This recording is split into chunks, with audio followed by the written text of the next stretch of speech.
تو نیت یہ کرتے کہ حق اللہ اس کی زبان سے ظاہر کرے. یعنی ہم مناظرہ کسی سے کرتے ہیں، کیا چاہتے ہیں؟ کچھ تو غلط بولے کہ پکڑوں میں اس کو. آپ کیوں چاہ رہے ہو کیوں غلط بولے؟ آپ کیوں چاہتے ہو کیوں غلطی کرے؟ آپ بھلا چاہیں، اللہ اس کو مناظرے سے پہلے ہی خیر کی توفیق دے دے، وہ صحیح بولے، وہی بولے جو میں بول رہا ہوں. کیوں نہ ایسی امید آدمی کرے، کیوں نہ ایسی نیت اور چاہت اور دعا آدمی کرے. یہ دلوں کا بگاڑ ہے اور غلبے کی چاہت ہے اور نفس کے علو کی علامت ہے کہ انسان اس طرح کی چیزیں چاہتا ہے.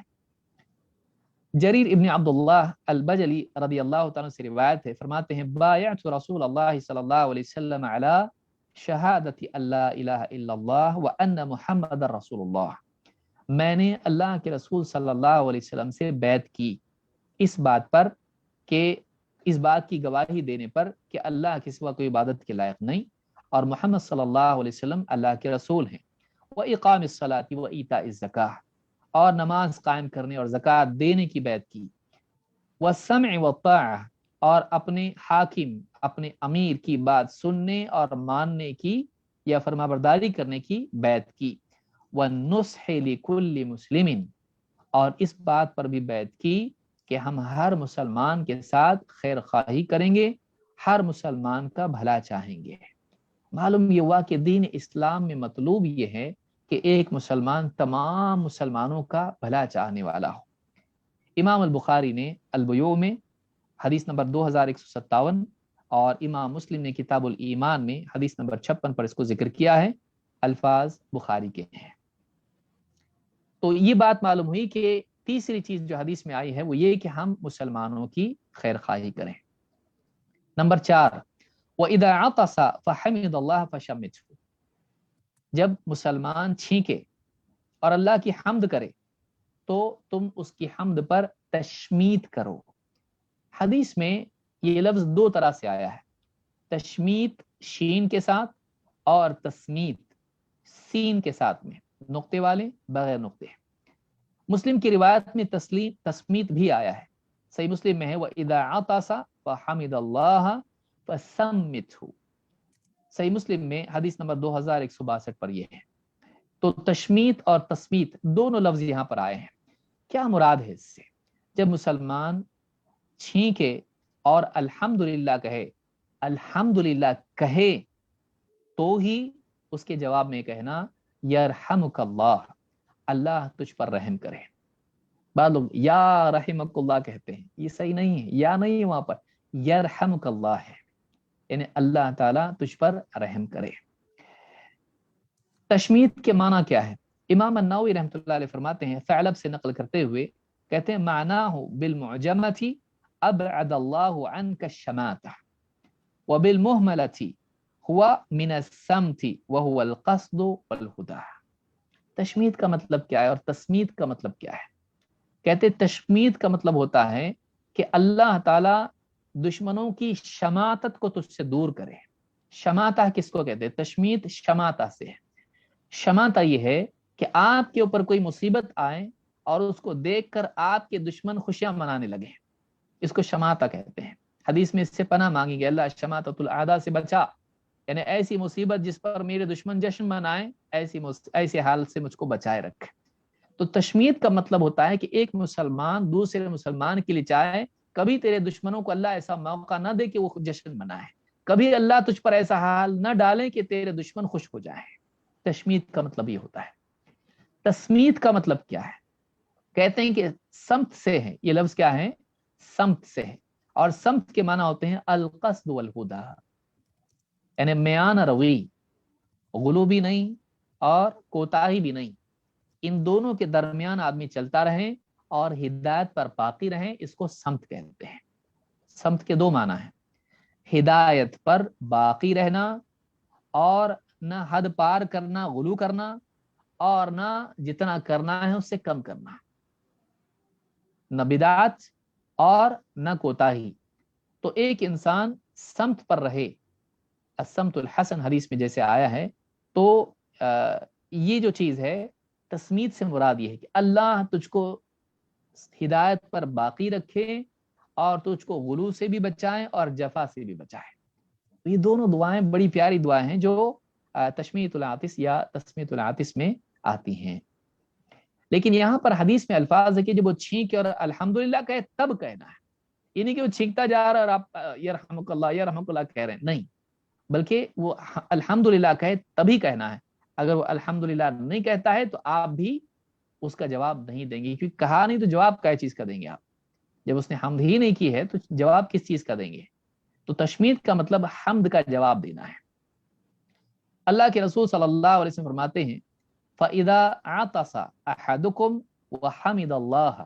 اب یہاں پر سوال یہ ہے کہ تشمیت العاطس کیا یہ سنت ہے، مستحب ہے، واجب ہے، یا فرض کفایہ ہے، یا الوجوب علی الکفایہ ہے؟ کیا ہے اس کا حکم، کیا ہے؟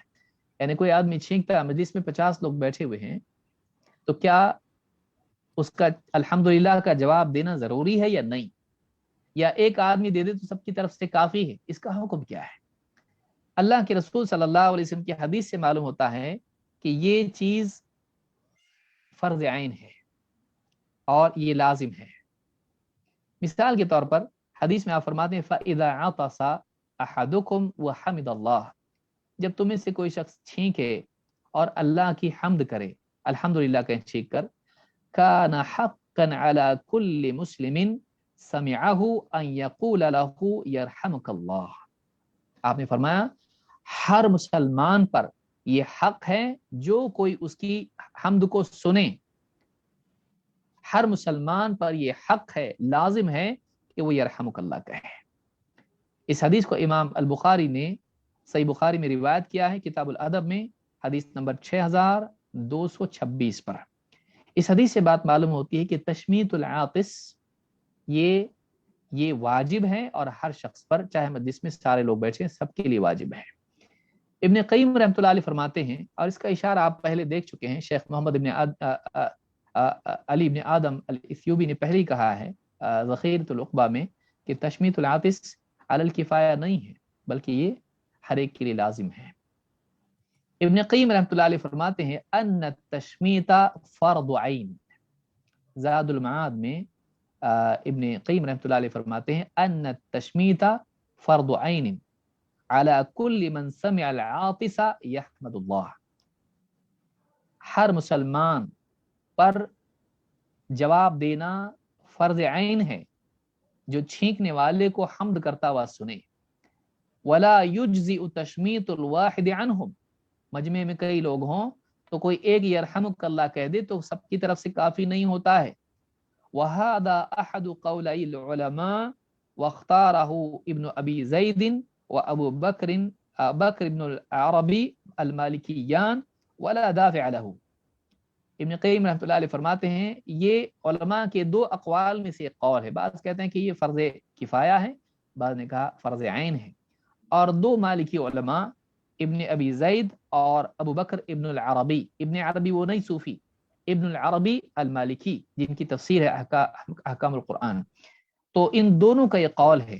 اور ابن قیم رحمۃ اللہ علیہ فرماتے ہیں ولا دافع لہ، اس سے چھٹکارے کے لیے کوئی اور دلیل نہیں ہے، یا اس قول کو دور کرنے، دفع کرنے کے لیے کوئی دلیل نہیں ہے، اس کے وجوب کو دفع کرنے کے لیے، تصریف کے لیے اس کو قرین صارفہ کوئی نہیں ہے، معلوم ہوتا ہے کہ یہ فرض عین ہے، لازم ہے۔ زاد المعاد میں یہ بات ابن قیم رحمۃ اللہ علیہ نے کہی ہے۔ لیکن اس میں استثناء یہ ہے کہ اگر آدمی 3 مرتبہ چھینکیں تو اس کے بعد جواب دینا لازم نہیں ہوتا ہے۔ اللہ کے نبی صلی اللہ علیہ وسلم فرماتے ہیں یشمت العاطس ثلاثا فما زاد فهو مسکوب، 3 بار تک کے چھینکنے والے کے الحمدللہ کا جواب دیا جائے گا، اس کے بعد بھی اگر وہ چھینکتا رہے اور الحمدللہ کہتا رہے تو زکام اس کو ہو گیا ہے، اب اس کا جواب نہیں دیا جائے گا۔ اور آپ صلی اللہ علیہ وسلم سے بھی اس طرح سے مروی ہے، بعض روایات میں 1 بھی آیا، بعض میں 2 آیا ہے، اور بعض میں تیسرے کا بھی احتمال ذکر ہوا ہے، اس کی تفصیل میں ہم نہیں جائیں گے۔ لیکن اس حدیث سے صراحت اس کی ہوتی ہے کہ 3 مرتبہ تک جواب دیا جائے، اس کے بعد نہیں۔ 5ویں چیز جو حدیث میں آئی ہے وَإِذَا مَرِضَ فَعُدْهُ، اگر وہ بیمار ہو جائیں تو اس کی عیادت کر۔ برا ابن عازب رضی اللہ تعالیٰ عنہ سے روایت ہے امرنا رسول اللہ صلی اللہ علیہ وسلم بسبع، اللہ کے رسول صلی اللہ علیہ وسلم نے ہم کو 7 چیزوں کا حکم دیا۔ اس سے معلوم ہوتا ہے کہ یہاں پر حکم دیا گیا ہے، اور حدیث کے الفاظ خود حکم والے ہیں، بعیادت المریض، جس میں سب سے پہلے آپ نے بیان کیا مریض کی عیادت، واتباع الجنائز، جنازے کے پیچھے جانا، وتشمیت العاطس، نکالو بیٹے، چھینکنے والے کو اس کی چھینک پر الحمدللہ کا جواب دینا، ونصر الضعیف، کمزور کی مدد کرنا، وعون المظلوم، مظلوم کی نصرت کرنا، وافشاء السلام، سلام کو عام کرنا، وابرار المقسم، وابرار المقسم، قسم کھانے والی کی قسم کو پورا کرنا۔ مراد ابرار المقسم سے علماء نے کہا، شیخ بن باز نے کہا، اس سے مراد یہ ہے کہ اگر آپ کا کوئی بھائی ہے مثلا قسم کھا لے، اللہ کی قسم تم میرے ساتھ کھاؤ گے مثلا، تو اب اس نے قسم کھا لی، اگر آپ نہیں کھاؤ گے اس کے ساتھ تو اس کی قسم ٹوٹ گئی۔ تو اس طرح سے یعنی اگر کوئی قسم کھاتا ہے تو اکرامن، اگر ممکن ہو کوئی حرج نہ ہو تو اس کی قسم کو بھی پورا کرنا یہ ضروری ہے۔ امام البخاری نے کتاب الاستئذان میں، صحیح بخاری میں اس کو روایت کیا 6235، اور صحیح مسلم میں 2066 پر یہ حدیث موجود ہے اور الفاظ بخاری کے ہیں۔ تو اللہ کے نبی صلی اللہ علیہ وسلم نے مریض کی عیادت کا حکم دیا ہے۔ مریض کی عیادت کا شرعی حکم کیا ہے؟ واجب ہے یا نہیں، یا مستحب ہے؟ علامہ صنعانی کہتے ہیں ففیہ دلیل علی وجوب عیادت المسلم للمسلم، اس حدیث میں دلیل ہے اس بات کی کہ ایک مسلمان کے لیے واجب ہے کہ دوسرے مسلمان کی عیادت کرے۔ وجزم البخاری بوجوبها، اور امام البخاری نے بھی اسی کے وجوب کا باب قائم کیا ہے اور جزم کے ساتھ اس کو کہا ہے۔ قیل يحتمل انها فرض کفایہ، لیکن علماء میں سے بعض نے یہ بھی کہا ہے کہ اس بات کا بھی احتمال ہے کہ یہ فرض کفایہ ہو، یعنی مسلمانوں میں سے اگر کوئی مسلمان عیادت کر لیتا ہے مریض کی تو ساروں کے لیے ضروری نہیں کہ وہ بھی عیادت کریں۔ وذهب الجمہور الى انها مندوبہ، عام طور سے زیادہ تر علماء اس کے قائل ہیں کہ یہ مندوب ہے، مستحب ہے، واجب نہیں ہے۔ نقل النووی الاجماع على عدم الوجوب، اور امام النووی نے اس کے عدم وجوب پر اجماع نقل کیا ہے۔ قال المصنف یعنی علی الاعیان، یعنی امام مصنف یعنی سبل السلام کے مصنف کہتے ہیں صنعانی کہ مراد یہ ہے کہ ہر آدمی پر واجب نہیں ہے کہ وہ عیادت کرے۔ سبل السلام یہ بات صنعانی نے کہی ہے۔ شیخ محمد بن صالح ابن عثیمین رحمہ اللہ فرماتے ہیں وَهَلْ هَذَا وَاجِبٌ أَوْ لَا، مریض کی عیادت کرنا واجب ہے یا نہیں، لازم ہے یا نہیں؟ کہتے ہیں اکثر العلماء علی انہ سنہ، کہتے ہیں اکثر علماء اس طرف گئے ہیں کہ مریض کی عیادت سنت ہے، والصواب انہ واجب کفائی، کہتے ہیں صحیح بات یہ ہے کہ یہ فرض کفایہ ہے، صحیح بات یہ ہے کہ فرض کفایہ ہے، یعنی ایک مریض ہے اور کوئی بھی اس کی عیادت نہیں کر رہا ہے، اسی طرح پڑا ہوا ہے تو یہ مناسب نہیں ہے۔ ہاں اگر کچھ لوگ اس کی عیادت کر لیتے ہیں اور اس کی ضروریات کو پوری ہو جاتی ہیں، اس کی مسئلہ حل ہو جاتا ہے، اس کی نگرانی کوئی کرتا ہے، ساروں پر ضروری نہیں ہے کہ اس مریض کی عیادت کریں، لیکن یہ صرف مستحب نہیں ہے بلکہ یہ واجب ہے، لیکن ہر ایک پر بھی واجب نہیں ہے۔ بعض لوگ اس ذمہ داری کو ادا کر دیں تو سب سے ساقط ہو جاتا ہے، ورنہ ہر مسلمان کے لیے ضروری ہوگا کہ دنیا بھر میں جتنے مریض ہیں سب کی عیادت کرے، نہیں۔ وَأَنَّهُ يَجِبُ لِلْوَاحِدِ مِنَ الْمُسْلِمِينَ أَنْ يَعُودَهُ الْمُسْلِمُونَ وَأَلَّا يَتْرُكُوهُ، کہتے ہیں کہ مسلمانوں میں سے ایک مسلمان پر واجب، یعنی انه يجب للواحد من المسلمین ان يعوده المسلمون، یعنی ایک مسلمان کے لیے واجب ہے کہ مسلمانوں میں سے بعض کی عیادت کرے، یعنی مسلمان کی عیادت کرے۔ وَأَلَّا يَتْرُكُوهُ، اور مسلمانوں کے لیے جائز نہیں ہے، مناسب نہیں ہے کہ وہ کسی مسلمان کی عیادت کو ترک کریں، یعنی واجب کفائی ہے، بعض لوگ کر لیں تو سب کے ذمے سے ساقط ہو جاتا ہے۔ فتح ذی الجلال میں یہ بات شیخ عثیمین نے کہی ہے۔ آخری بات حدیث میں ہے وَإِذَا مَاتَ فَاتَّبِعْهُ، کہ جب مسلمان مر جائیں تو اس کے جنازے کے ساتھ جا۔ ابن حجر رحمہ اللہ فرماتے ہیں وَالظَّاهِرُ أَنَّ الْمُرَادَ بِهِ هُنَا وُجُوبُ الْكِفَایَہ، ظاہر حدیث سے یہ ہے کہ ان تمام چیزوں کے بارے میں کہ یہ واجب علی الکفایہ ہے، ہر ایک پر لازم نہیں ہے۔ شیخ الالبانی کہتے ہیں یجب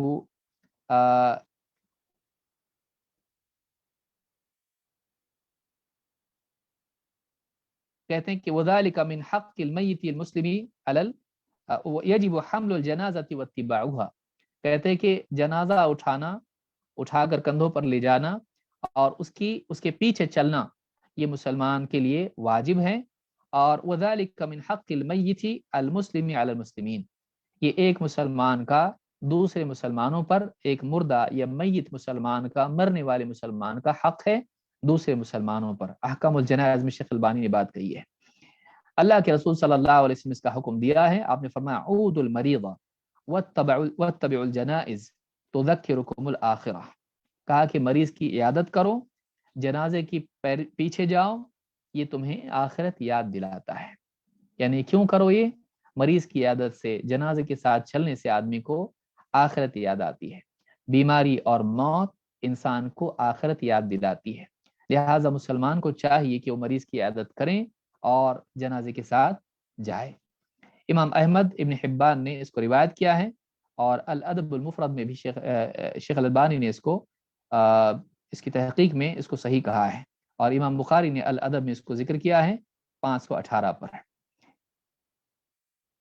جنازے کے ساتھ جانا یہ ہر مسلمان پر واجب نہیں ہے، بلکہ مسلمانوں میں سے بعض اگر اس ذمہ داری کو ادا کر دیں تو سب کی طرف سے ذمہ داری ادا ہو جاتی ہے.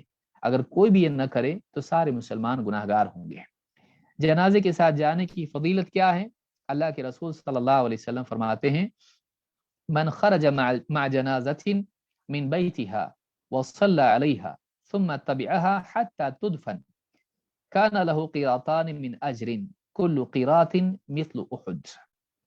جو شخص جنازے کے ساتھ جائے، اس کے گھر سے جنازے کے ساتھ نکلے اور اس پر جنازے کی نماز بھی پڑھے، پھر جنازے کے ساتھ جائے یہاں تک کہ وہ دفن ہو جائے، یعنی گھر سے نکل کر جنازہ پیچھے جائے، جنازے کی نماز ہو، اس کے بعد قبرستان جائے، وہاں پر اس کو دفن کرنے تک شریک رہے، یہ ساری چیزیں کریں، تو فرماتے ہیں کہ کان لہ قیراطان من اجر، اس کے لیے 2 قیرات اجر ہیں، اور ہر قیرات احد پہاڑ کے برابر ثواب ہے. ہر قیرات احد پہاڑ کے برابر ثواب ہے.